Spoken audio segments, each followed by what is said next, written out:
खबर मिल रही है जबलपुर से, जहां पर वेयर हाउस में रखा हजारों क्विंटल गेहूं सड़ गया है। चरगवा में राघव वेयर हाउस है, जहां पर 200 से ज्यादा किसानों से सरकारी खरीद पर यानी कि समर्थन मूल्य पर गेहूं खरीदा गया था। अब खबर यह है कि वेयर हाउस में रखा हुआ ये गेहूं सड़ गया है। राघव वेयर हाउस में रखा था ये गेहूं, जो कि खराब हो गया है। बरगी विधायक नीरज सिंह ने औचक निरीक्षण किया, जिसके बाद ये खुलासा हुआ है। 212 किसानों से 25,000 क्विंटल गेहूं की खरीदी हुई थी।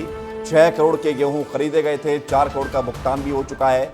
तो अधिकारियों की बड़ी लापरवाही सामने आई है जबलपुर में, और इस पूरे मामले में कलेक्टर ने कार्रवाई करते हुए 3 अधिकारियों को सस्पेंड भी कर दिया है।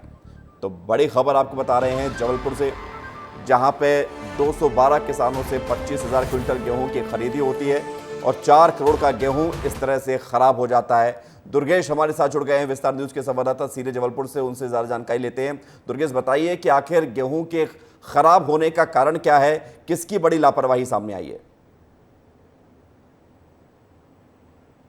देखिए विवेक, ये बहुत बारीक मसला है और ये हर साल उठता है। जब जब अनाज की खरीदी शुरू होती है तब तब वेयर हाउस संचालकों की और अधिकारियों की मिलीभगत के इस तरह के मामले सामने आते हैं। दरअसल ये खुलासा तब हुआ जब बरगी विधानसभा क्षेत्र के जो बीजेपी विधायक है नीरज सिंह को उनको सूचना मिली कि चरगवा के पास एक जो वेयर हाउस है वहाँ पर सड़ा हुआ अनाज जो है रखा गया है। और जिस सूचना पर जब उन्होंने अधिकारियों को सूचित किया, प्रशासन को सूचित किया और जब निरीक्षण किया मौके पर जाकर, तो सबकी जो आंखें फटी की फटी रह गई, क्योंकि वेयर हाउस में जो खरीदा गेहूं था वो सड़ा हुआ था, घुना हुआ था और उसमें से बदबू आ रही थी। और ये गेहूं छिपा कर रखा गया था, यानी कि सामने तरफ साफ गेहूं रखा गया था और उसके पीछे तरफ जो है खराब गेहूं रख दिया गया था।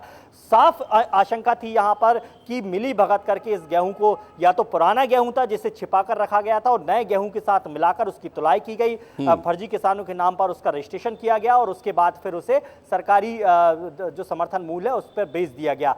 बड़ी एक मिलीभगत प्राथमिक तौर पर सामने निकल कर आई है। यही वजह है कि प्रशासन ने 3 अधिकारियों को तो तत्काल सस्पेंड कर दिया है और इस पूरे मामले पर अब जांच पड़ताल शुरू हो गई है। जिस वेयर हाउस में ये गेहूं पाया गया था, वहां पर जो सहकारी समिति थी उससे तकरीबन 212 किसानों से 25,800। जरा ये बताइए कि ये खराब गेहूं ही खरीदे गए थे या गेहूं खरीदे थे वहां पर वो खराब हो गए? क्योंकि अमूमन हम देखते हैं कि इस तरह की खबरों में गेहूं भीगने से खराब होता है, तो यहां वेयर हाउस में रखे रखे गेहूं कैसे खराब हो गया?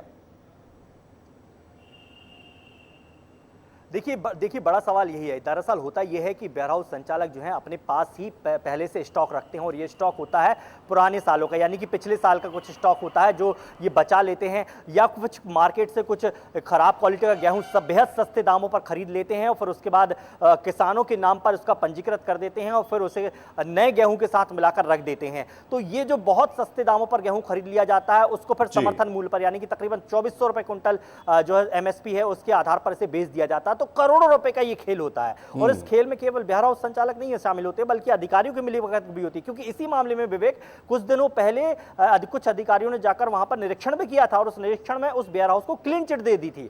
तो साफ आशंका यहां पर है कि मिलीभगत है और मिलीभगत है, इसलिए इतना बड़ा खेल खेला जाता है ये हमेशा। और इसके बाद प्रशासन ने 3 अधिकारियों पर सस्पेंशन की गाज गिराई है। जांच अभी बाकी है। बिल्कुल जांच होनी चाहिए और कड़ी जांच होनी चाहिए। इस तरह से ये घोटाला, ये घपला, ये नुकसानदायक है सरकार के राजस्व के लिए भी, लोगों के जेब का पैसा जो जा रहा है उसके लिए भी। बहुत शुक्रिया आपका हमारे साथ जुड़ने के लिए और तमाम जानकारी के लिए दुर्गेश।